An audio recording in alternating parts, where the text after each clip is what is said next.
Mga kwento ni Felmo.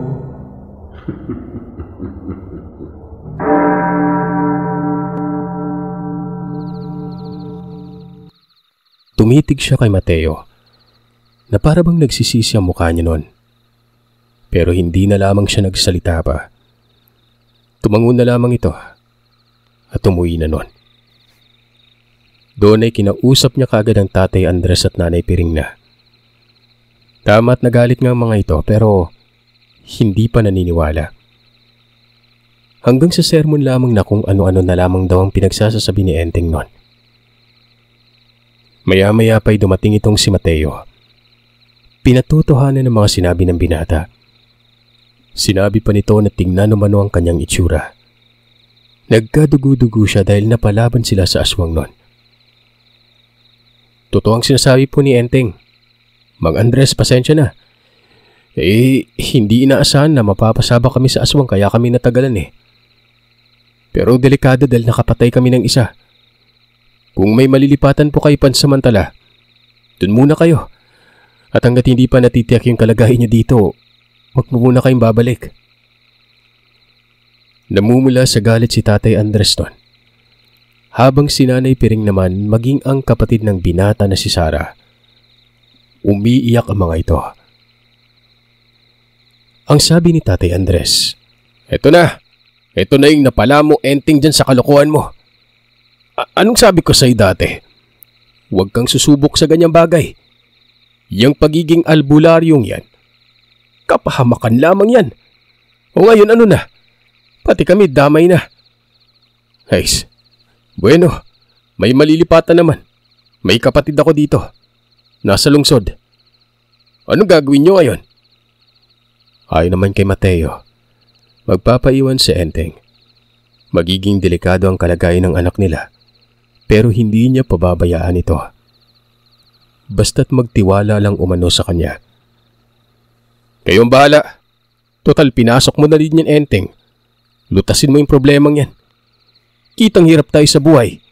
Pinahirapan mo pa talaga ng lubos. Bukas na bukas din. Aalis kami. Mag-iingat kayo dito ha. Walang hiya talagang batang to. Hindi na kumibupas si Enteng. Kung magsasalita ito, alam niya namang sermon lang din ang aabutin niya. Tama naman daw ang kanyang ama. Dati pa binalaan na siya nito na huwag pumasok sa pagiging albularyo noon. Pero labis siyang nahuhumaling sa panggagamot kaya patago siyang nag-aaral ng karunungan. Mateo, gusto mo ba ng tubig? Ang dumi ng damit mo . Pwede kong labahan yan kung gusto mo. Sabi ni Sarah.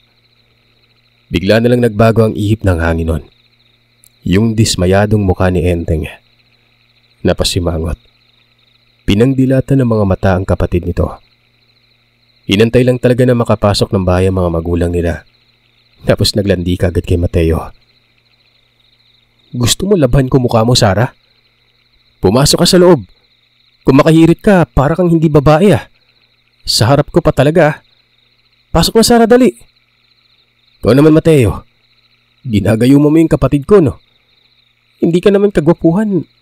Parang magkamukha lang kayo ni Tatang . Hindi ka na naawa sa kapatid mo, Enteng. Pinahiya mo na naman. Sige, Sarah, salamat na lang. Ayos lang ako. Pasok ka na lang sa bahay niyo. Naawa ako sa kanya, Mateo. Pero hindi dahil sa pagpapahiya sa'yo. Naawa ako kasi aswang yung ginusto niya . Ikaw mag-ayos-ayos ka. Baka ginagayo mo si Sarah. Bumalik si Enteng sa bahay nila Tatang noon. Hindi pa natutulog ang matanda. Sa puntong yon ay hating gabi na. Si Mateo naman ay bigla na lang nawala ito. Hindi na inalam pa ni Enteng kung saan nagpunta. May sinabi si Tatang Ansay kay Enteng. Mga kataga ito na dapat sangbitin ni Enteng umano. Hanggang pagsapit ng umaga. Magrereklamo sana si Enteng dahil pagod na siya pero importante daw na mausal ni Enteng ang mga kataga bago pa mahuli ang lahat. Kailangan umanong maging matatag at isaalang-alang ang sitwasyon na kinakaharap nila ng mga panahon na yon. Matanda na ako ha. Sapat na para sa akin ang lahat. Kahit anong oras ay pwede ako mamahinga. Kaya't hanggat humihinga pa ako, Enteng, samantalahin mo yung pagkakataon. Ito din ay para sa iyo at sa pamilya mo. Hindi na pumalagpas si Enteng nun. May tinuro sa isang banda si Tatang Ansoy na para bang hindi bulag. Ang sabi pa, may malaking batong nakausli sa unahan. Doon magpapalipas ng umaga si Enteng kasabay ng pagsabi ng mga kataga na yon. Hanggat sa hindi pa dumudungaw ang araw, hindi umano siya dapat tumigil. Ginawa nga ito ng binata. Para siyang papanawan umano ng paningin sa sobrang antok pero nagtagumpay siya. Si Tatang Ansoy ay magdamag din itong hindi natulog. Nakamasid lamang sa kanya at buka ng bibig nun. Nung sumilang ng araw, umuwi si Enteng. Pero wala ng tao sa bahay nila. Bukas naman ang pinto pero wala na doon ang kanyang pamilya. Galit si Enteng at sinisisi ang sarili. Nasuntok pa niyang dingding ng bahay nun tapos umiyak at nagimutok. Hanggang sa nakatulog na lamang siya nun. Gumising ito'y gabi na. Napagtanto niya na nangyari ng hindi dapat. Anumang susunod ay haharapin na lamang ito. Nagtuloy-tuloy ang pagtuturo sa kanya ni Tatang Ansoy hanggang sa maraming natutunan na si Enteng. Doon niya nalaman na sobrang layo ang karunungan ni Tatang kumpara sa kanyang tiyuhin. Tama at pipitsugin nga lang ang kalaman ng tiyo niya. Binisita din ni Enteng noon ang kanyang pamilya sa lungsod. Nasa maayos na kalagayan naman ito. May pinagkakabala ng kanyang mga magulang. Ito kasing kapatid ng kanyang tatay, babae tapos negosyante. Ngayon, ang pinahawak ng negosyo ay ang Tatay Andres, kung kaya naman gumaan ang loob ni Enteng noon. Masaya kasi ang bumungad sa kanya at hindi pagkadismaya. Inantay noon ni Enteng ang araw na itinakda ni Tatang Ansoy. Nadamayin ito magdamag. Pero hindi pa nangyayari yon. Wala pang hudyat ang matanda. Kaya naman sumasama na lamang siya noon kay Mateo. Sa kabibisita doon sa pamilya ni Tasyo, may umaaligid pero hindi nangahas na hamakin ng buntis. Naroroon kasi laging nakabantay si Mateo noon. Hanggang sa isang hapon, habang nasa bahay si Enteng, mag-isa at kinukumpuni niya ang bubong.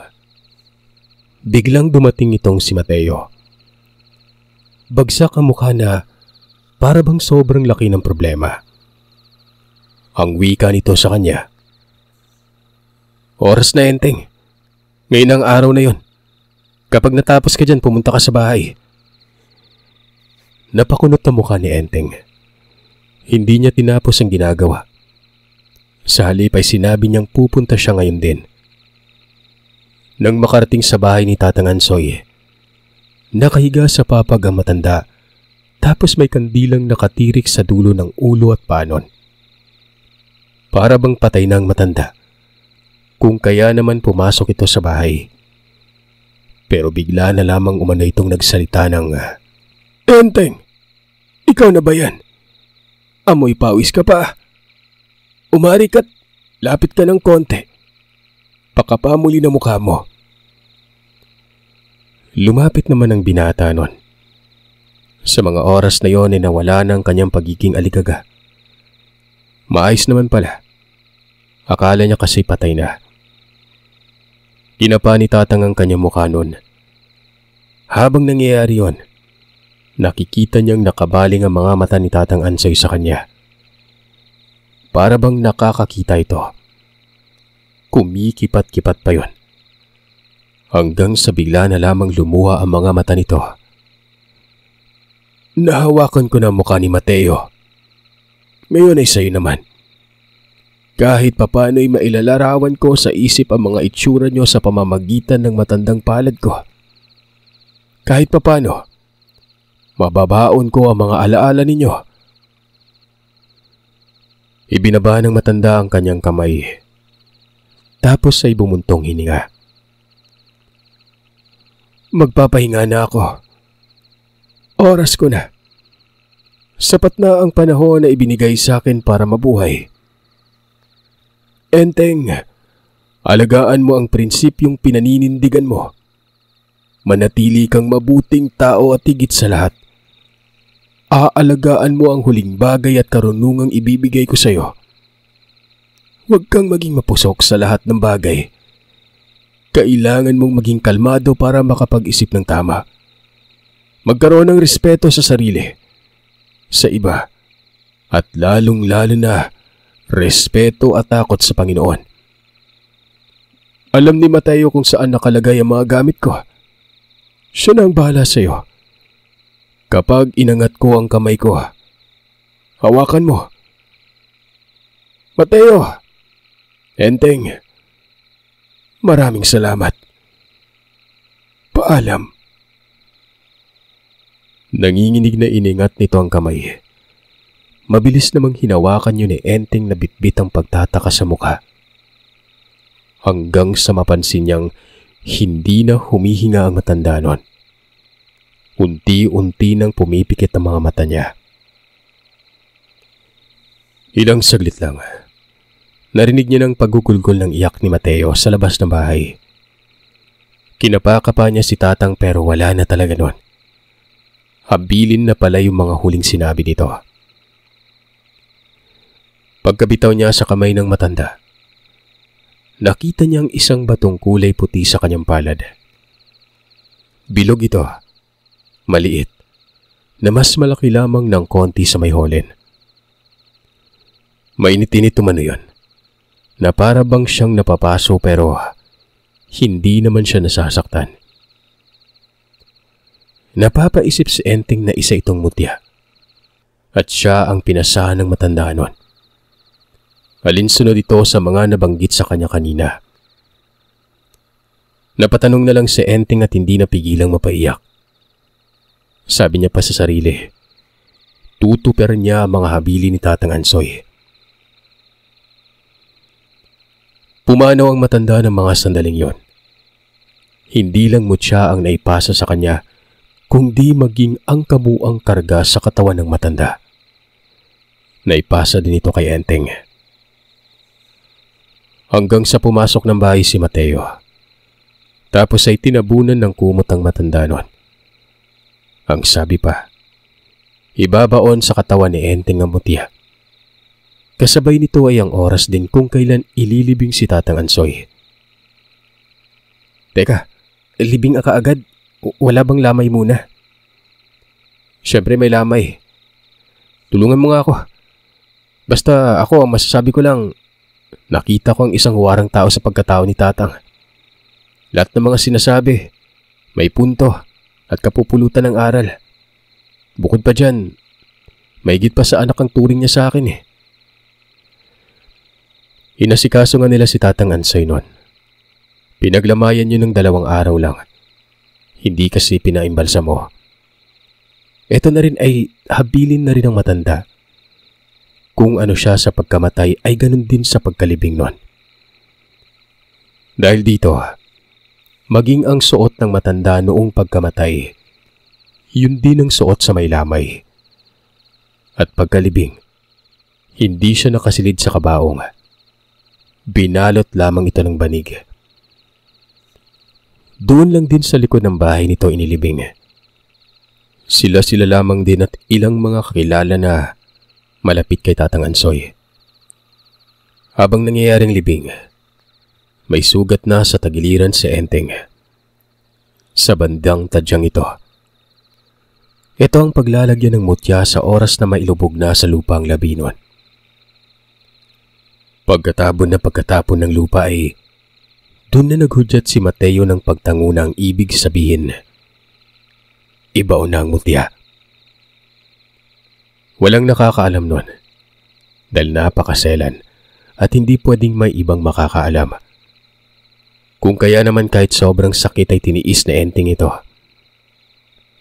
Matapos lamang mabaon ng mutya, nakaramdam ng init sa katawan si Enteng na para umanong sinisilaban siya at damang-daman niya ito.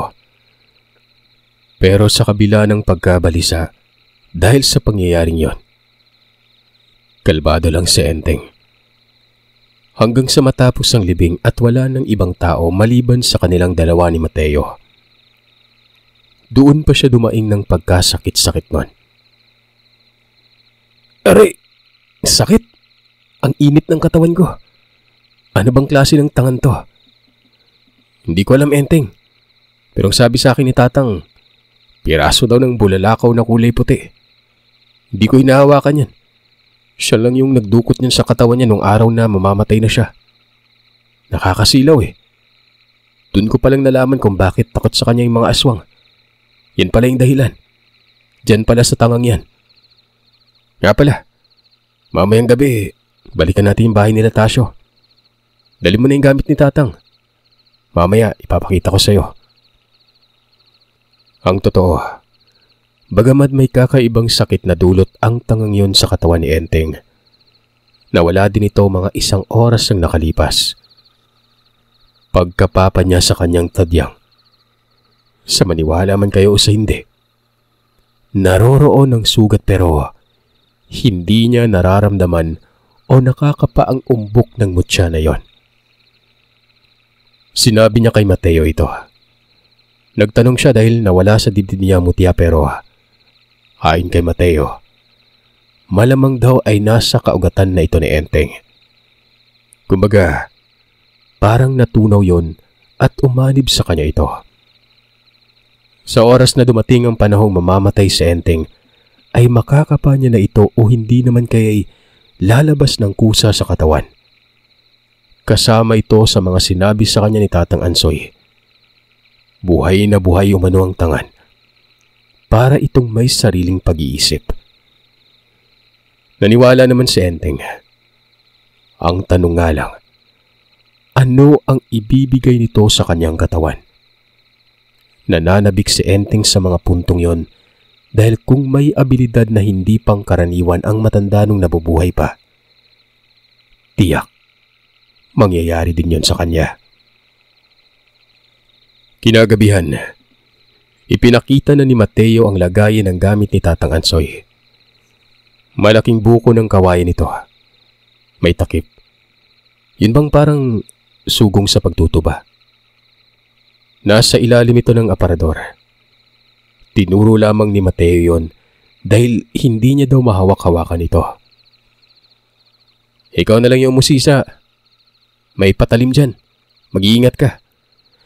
Nandyan din yung ilang aklat niya tapos may medalyon dyan ang tawag ni Tatang. Medalyong tayon. Yan yung ginagamit niya minsan kapag may kinakalabang mangkukulam at mga sinasapian. Basta may mga dasal dyan at ang iba, nabanggit at napag-aralan mo na.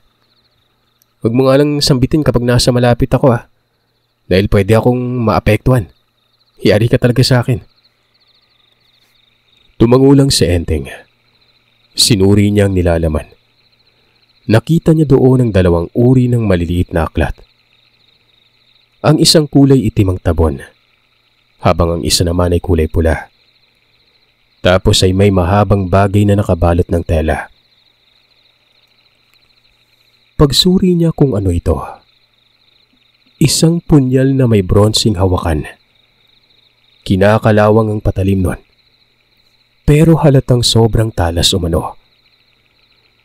Nakita niya rin ang medalyong tayon. Walang pag-aalinlangang isinuot niya kaagad ito na siya namang ikinasimangot na mukha ni Mateo. Sabi pa ni Mateo, ikubli umano sa dibdib gawa ng nasisilaw siya. Ang tagal mo naman, Enteng. Hindi ka pa ba tapos dyan? Tara na. Baka maunahan tayo ng mga aswang sa lugar nila Tasyo. Mungkahi ni Mateo. Tinititigan pa kasi ni Enteng ang mga kagamitan nun. Hanggang sa isinuksok niya na yung punyal sa tagiliran. Tapos nagwika na itong umalis na sila. Mabilis silang lumisan. Habang binabagtas ang daan patungo sa bukid. Ang sabi ni Mateo, sana daw ay walang nakaligtaan si Enteng. Dahil ang pag-alis nilang ito, tuloy-tuloy na. Kumbaga, hindi sila uuwi hanggat hindi siya nagiging panatag. Nagbaon na lang sana tayo. Kala ko pa naman dalaw lang eh. Bakasyon na pala tong pinaplano mo. Sinabihan mo sana ako, Mateo. Tignan mo yung mga suot natin oh. Masahol pa sa basagulero. Anong dadali mo, Enteng? Banig, mosketero, unan. Tapos damit, pagkain. Ano sa tingin mo, picnic to? Patayin yung sadya natin. At hindi kinakailangang magmukha tayong galante na parang sisimba. Hindi na lang nagsalita noon si Enteng. Matindi talaga makabanat nitong si Mateo. Masakit pakinggan pero pabiro lang naman yon. Malalim na gabi na silang nakarating. Kaagad nakiramdam si Mateo. Habang si Enteng naman ay animoy bihasa pa sa isang sundalo. Alam nang ginagawa. Hindi nagsasalita. Pagkos ay nag-uusal ito at panay sipat, nawari ba'y sobrang agresibo. Ilang saglit lang ay uminit tumano ang medalyong suot ni Enteng. Kaagad naman niyang tinawag si Mateo. Natural, iinit talaga yan. Tingnan mo nga ako para malaman mo yung dahilan. Paglingon ni Enteng sa mukha ni Mateo. Napaatras ito dahil nakita na naman niya ang mukha na sobrang nakakatakot. Doon niya napagtanto na umiinit pala ang gamit na yon kapag may presensya ng isang nilalang. Maya-maya nagpaalam na si Mateo na aalis. Si Enteng naman ay kinapaka pa ang kanyang tadyang. Kasabay naman ito ang pagpapatuloy sa pagmumuni-muni nun. Bakod ang inuusal ni Enteng. Tapos nagpapalipat-lipat siya ng pwesto para magtanim ng puder. Natutunan niya ito kay Tatang. Ito ay para makagalaw ng maayos si Mateo. Kabisado naman na ni Mateo ang gagawin kaya kampante ito. Huwag nga lang magdasal sa kanyang harapan si Enteng. Mapipinsala kasi talaga umano si Mateo noon. Napakatahimik ng lugar. Wala man lang tunog at hagaw-haw ng mga taong nag-uusap. Maliban na lamang umano sa mga huni ng kulisap, sa taghoy ng hangin at pagaspas ng dahon sa puno. Ilang saglit pa, pagbukas ng pinto sa bahay nila Tasyo, nakita ni Enteng na bumaba ang asawa nito na si Anita. Lalapit sana siya para sabihan pero may mabilis na napadaan sa kanyang harapan. Kung kaya naman napadapa si Enteng nun. Aswang yon, hindi si Mateo. Ang ginawa ni Enteng, binura at tinanggal niya ang bakas gamit ng orasyon para hindi makabalik ang nilalang na yon. Hanggang sa nakita niyang tila nakatulala itong si Anita na para bang may nakikita. Sa ilagang bahagi ito ng bahay, kung kaya naman tinanaw-tanaw ni Enteng yon. Ilang saglit lang, may nakita siyang gumagapang sa lupa. Tinitigan niya maigi at baka si Mateo pero nang tamaan ng liwanag mula sa bahay, mabilis na tumakbo si Mateo patungo kay Anita. Dahil ibang aswang yon. Pasok sa loob! Anita! Pasok! Tawag ni Enteng. Pero hindi gumagalaw si Anita na para bang nahihipnotismo yon. Hindi naman siya inaalintana ng nilalang kahit napapalapit na siya noon. Hanggang sa malapitan niya si Anita. Hinila niya ito papauwi ng bahay. Doon pa lamang nagkaulirat ang babae na wari ba'y nagulat pa. Nagpupumiglas ito at sinabing bitawan naman na siya. Pumasok ka sa loob! Dali! Nang makakit ng bahay si Anita, hindi nakita ni Enteng si Tasyo. Bagkus, ang anak lamang ng maliit pa at si Anita lamang ang naroroon doon. Nasaan ba yung asawa mo? Hindi niyo ba alam na peligro? Kamuntikan ka ng masunggaban ng aswang Tingnan mo. Wika ni Enteng sabay turo sa nilalang.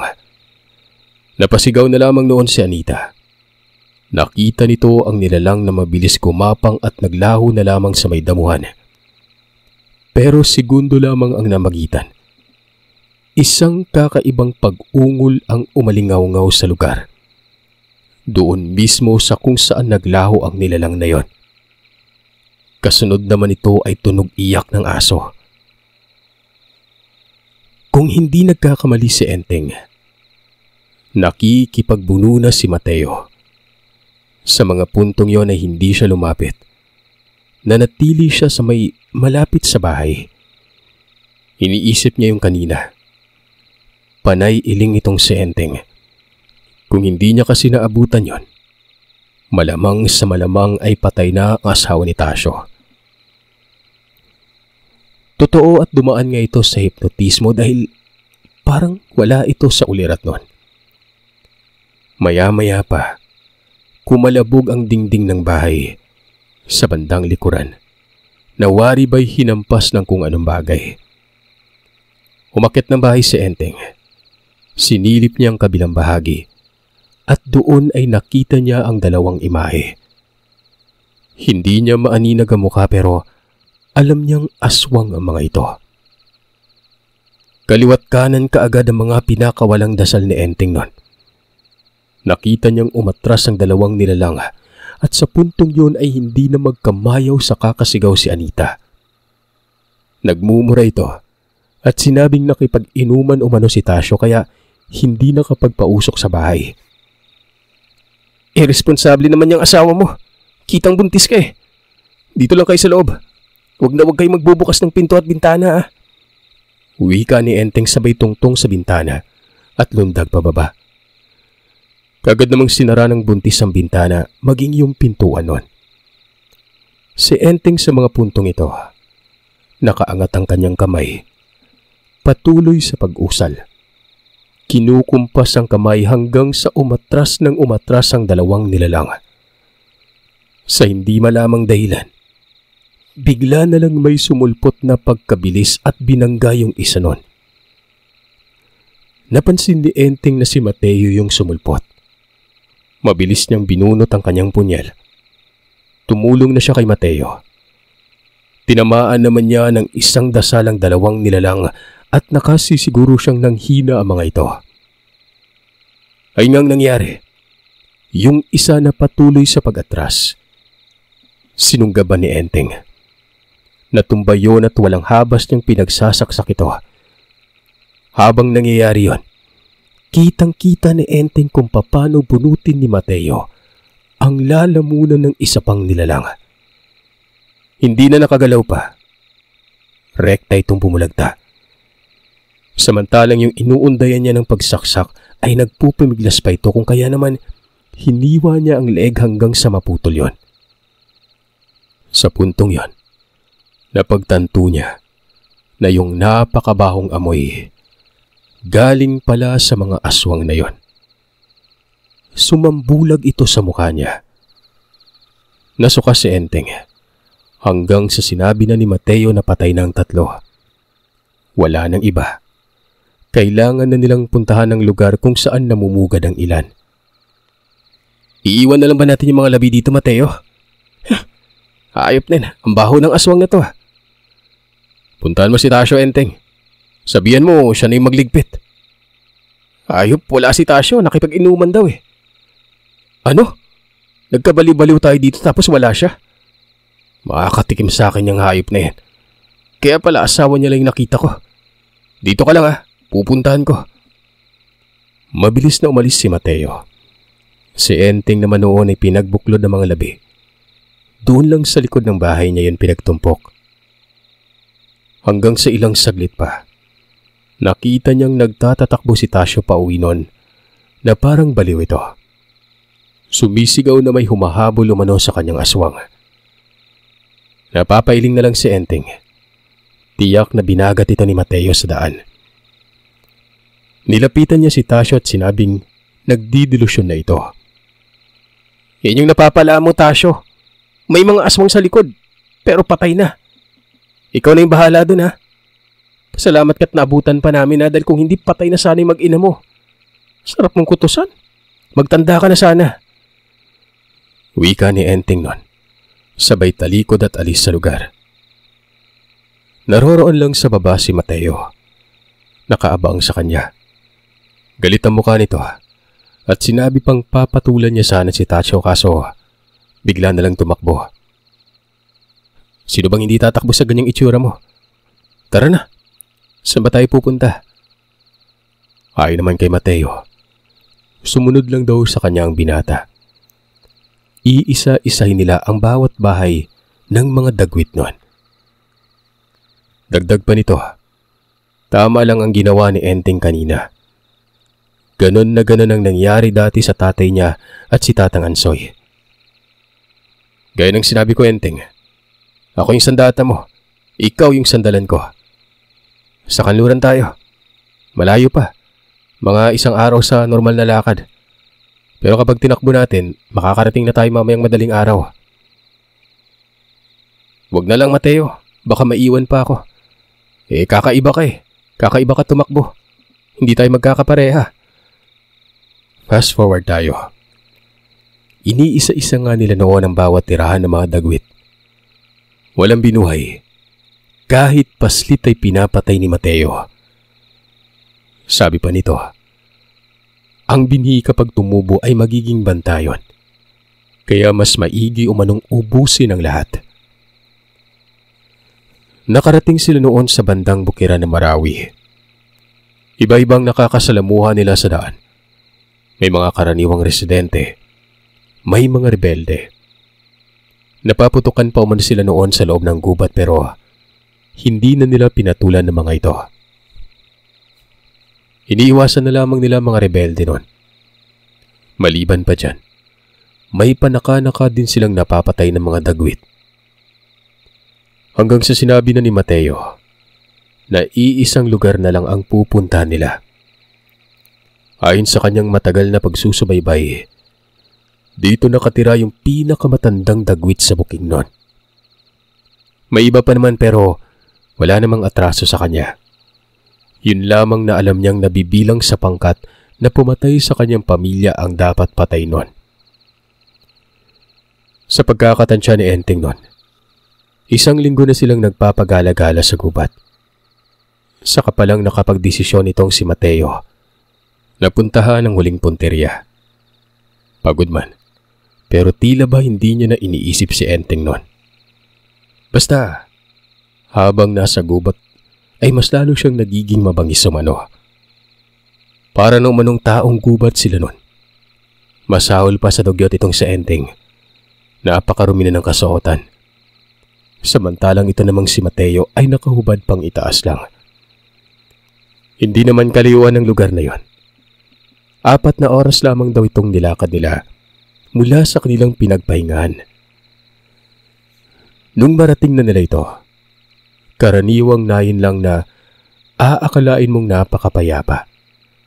Gawa ng hindi mababakas dito ang pagkatakot ng mga tao. Napakatipikal lang. Parang lugar lamang din nila. Samantalang may aswang pala na namumugad nun. Tanghali yun. Naglalakad sila na parang mga basurero sa may daan. Sigurado ka ba dito, Mateo? Ang daming tao Nakakahiya naman. Pupunta ba ako dito kung hindi ko alam na may aswang? Tsaka huwag ka mag-inarte. Magpanggap ka na lang na dugyot. Inaalam ko pa kung saan banda dito Basta isa to sa mga lugar na pinuntahan ko dati. At dito ko nakita yung gurang na yon. Wika ni Mateo. Nagpalibot-libot umano sila ron. Hanggang sa inabot na lamang ng gabi. Dito ay nagre-reklamo na si Enteng. Wala naman umanong aswang. Nagpapakawala siya ng mga dasal pero wala siyang nararamdamang nilalang. Maliban na lamang sa mga residente doon. Intindihin mo naman, Enteng. Wala tayo sa liblib.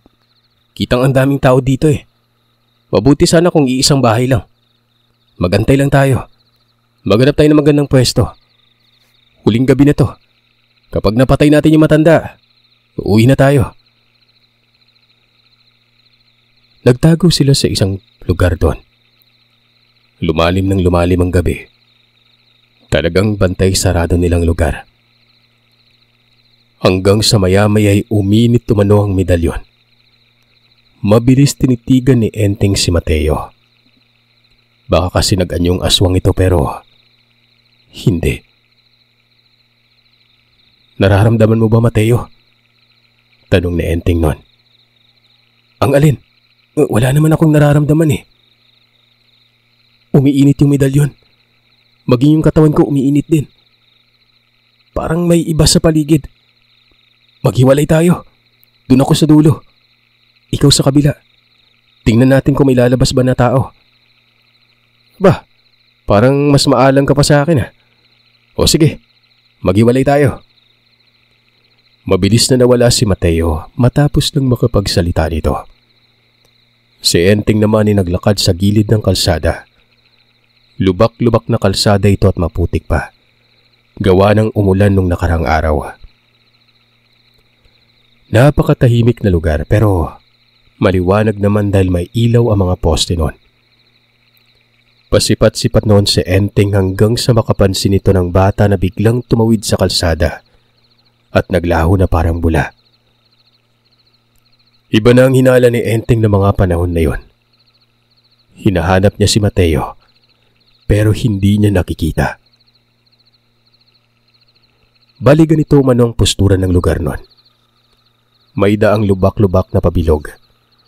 Nagpapang-abot ang kalsadang yon na kung saan sa kabilang parte nun ay patungong sentro. Sa taguluan ito banda. Pero nasa liblib. Gaya ng nabanggit, maliit na nayon lang. May mga bahay, may magkakalapit at magkakalayo. Ngayon kasi naging malawak na saka na ito. Malaki umano ang pinagbago. Pinuntahan ni Enteng kung saan naglaho yung tingin niya ay isang paslit noon. Doon ay mas lalong uminit ang suot niyang medalyon. Hindi na nagdalawang isip na mag-usal si Enteng at habang nangyayari yon ay nakaatang na ang kanyang punyal. Sa oras na may mangyari, malaya niyang maisaksak ito. Nararamdaman kita. Huwag ka na magtago. Alam ko kung saan ka galing. Hindi ka na makakabalik doon. Kaya kung ako sa'yo, magpapakita na lang ako at harapin ang kamatayan. Maya-maya pa, nakarinig siya ng pagtawa. Tapos kasunod nito, ang pagkagaskas ng mga damo na wari ba may naglalakad sa bahaging madilim. Mabilis na tinungo yun ni Enteng. Maliban sa mahinang pagtawa, nakakarinig din siya ng kakaibang huni na parabang ibon pero napakalaki. Kaya naman napatingala ang binata. Sinisipat niya sa ibabaw ng puno pero wala. Naroroon pa rin ang tinig. Ito ang kauna-unahang beses niyang makarinig ng ibon na may nakakapangilabot na huni nun. Habang nakatingala, umaabante ito ng lakad. Pero sa hindi inaasang pagkakataon, bigla na lang may sumulpot sa kanyang gilid. Sobrang bilis nito. Sinunggaban si Enteng. Mabilis siyang bumalikwas nun. Nawala na lamang bigla ang sumunggab sa kanya. Napapamura na lamang si Enteng ng mga sandaling yon. Hindi niya alam kung nanggagaling ba sa itaas dahil naroroon pa rin umano ang huni na parang nasa himpapawid ito. Hindi naman siguro bata yung sumunggab sa akin. Malaking tao yun eh. Nagpapanggap lang ata. Hoy, lumabas ka! Anak ka ng Hinduprot ka! Lumabas ka! Sa mga oras na yun, hinahanap na rin ni Enteng si Mateo. Kung nagkataon kasing naroroon ito, tiyak timbog ang nilalang na yon. Pero hindi nagpapakita ang kaibigan niya noon na para bang may kabunutin ito. Hanggang sa may sumunggab ulit sa kanya. Sa pagkakataong ito ay naramdaman na ni Enteng ang pamamanhid sa kanyang balikat. Kinapa niya yon. May tama ito. Mahabang sugat ito na wari ba'y galing sa pagkalmot. Hanggang sa bigla na lang naalala niya noon ang mga sinabi ni Mateo na ang dagwit, aakalain mong nasa himpapawid kahit naglalakad lamang ito.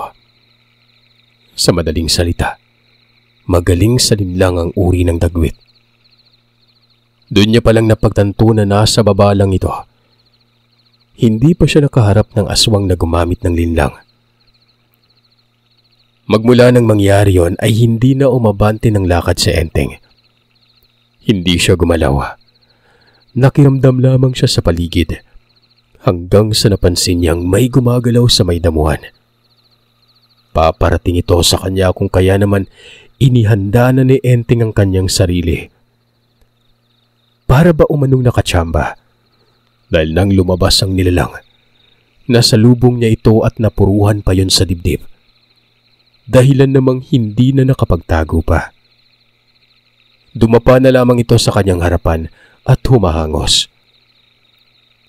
Gumagapang pa paatras ang nilalang. Sinusundan naman ito ni Enteng hanggang sa huminto ito at nagsalita. Ang boses nito ay boses tao kahit ang itsura umano ay isang aswang noon. Matagal nang tumigil si Ansoy. Pero nararamdaman ko siya sa iyo. Sino ka? Tanong nito sa kanya. Umuubo-ubo pa yon at kitang-kita ni Enteng ang pagtagas ng dugo sa bibig niya. Ikaw na siguro yung tinutukoy ni Mateo. Matagal nang tumigil si Tatang Ansoy. Ako ang sumunod sa kanya. Tigas din ang mukha mo. Nakikisalamuha ka pa sa mga tao. Maya-maya bigla na lang tumakbo ang nilalang pero bigla din ang paglitaw ni Mateo. Hinarangan nito. Itinulak ni Mateo ang aswang at nang matumbay, tinapakan niya ito sa leeg. Ang sabi ni Mateo, yun na daw ang hinahanap nila. Bakit pa umano hindi ka agad pinatay ni Enteng? Hindi naman nagsalita si Enteng sa mga puntong yon. Galit na galit si Mateo. Sinisigawan niya ang nilalang at sinabing naaalala ba umano ang ginawa sa kanyang pamilya. Tinawag pa ito ni Mateo sa pangalang Ader, ang bantugang aswang sa Marawi. Natatandaan niyo pa ba yung pinatay niyong pamilya ng Gabunan? Maling-mali niyong hindi niyo pinatay yung bata. Yung batang yan, kaharap mo na ngayon. Kasabay nito ay ang pagdakma ni Mateo sa ulo at buong puwersang binunot yon. Kitang-kita ni Enteng kung paano manginig ang katawan ng nilalang habang unti-unting humihiwalay ang ulo nito. Nang maputol na yon, sa maniwala man kayo o sa hindi, ininom ni Mateo ang tumatagas na dugo mula sa ulo. Napapapikit na lamang si Enteng ng mga sandaling yon. Nakakapangilabot na nakakadiri umano ang ginawa ni Mateo. Ramdam na ramdam niya ang galit nito. Matapos noon ay hinatak ni Mateo ang katawan. Dinala ito sa liblib at doon sinilaban. Matapos lang maabo, nilisan na nila ang lugar. Hindi nagkikibuan ang dalawa pero nakikita ni Enteng na panatag na ang mukha ng kaibigan. Namumula mga mata, ngilid ang luha dito. Hanggang sa inabutan sila ng umaga at nagpahinga sa isang lugar. Dito palang nakaramdam ng matinding pagkapagod si Enteng. Maging si Mateo nun. Parang ginawa nilang banig umano ang lupa. Pagkahinto kasi nila'y humiga na lamang itong bigla. Ligtas na yung pamilya mo, Enteng. Hindi na natin kailangan pang tugisin yung walang kinalaman. Kahit marami pang dagwit, pero natitiyak kung may kanya-kanya silang pangkat at walang pakialam. Maraming salamat sa iyo. Kung gusto mong umuwi, pwede ka nang umuwi. Wala na akong babalikan dun eh. Magpapagubat na lang ako. Patuloy itong lumuha. Napapailing naman si Enteng at ang sabi pa ng binata. Alam mo, naiinis ako sa'yo minsan eh. Pero nasanay ako doon. Anong wala ka nang babalikan? Ang drama mo. May bahay doon si Tatang. Huwag mong iwan yun. Kalayo nang narating natin at nagmukha pa tayong mga taong gubat oh. Kala mo masaya ako? Halika, bumangon ka dyan. Uwi tayo ng sabay. Ibang ka ba, Enteng? O sige, uwi ako. Pero wag mo akong pipigilan sa kapatid mo. Ang papalag ha. Magkakagulo talaga tayong dalawa. Hindi porket aswang ko hindi na pwedeng magmahal ng tao. Sabi ko na nga ba may namamagitan sa inyong dalawa Ang lambing ng kapatid ko sa'yo. Ako. Tara na nga, uwi na tayo. Umuwi nga sila nun. Tapos na ang lahat. Nagtagumpay si Mateo. Ganun din si Enteng. Umuwi na ng bahay ang kanilang pamilya. Pero naroroon nagtatrabaho ang mga magulang niya sa lungsod. Katiwala na kasi ito sa negosyo. Nagkatuluyan umano si Sara at Mateo. Kamuntikan pang magkapatayan si Enteng at Mateo nun. Gawa ng nahuli ni Enteng ang dalawa. Pero wala na. Tapos na ang lahat. Kaya humantong talaga sa pagkakatuluyan.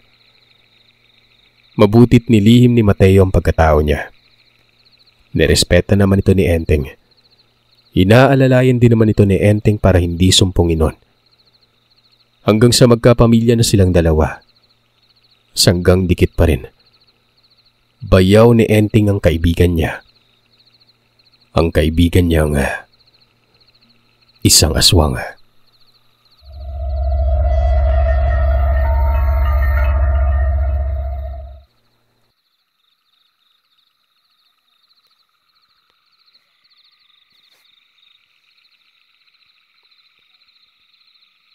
Maraming salamat mga kagiliw sa pakikinig. Madako naman tayo sa shoutout request.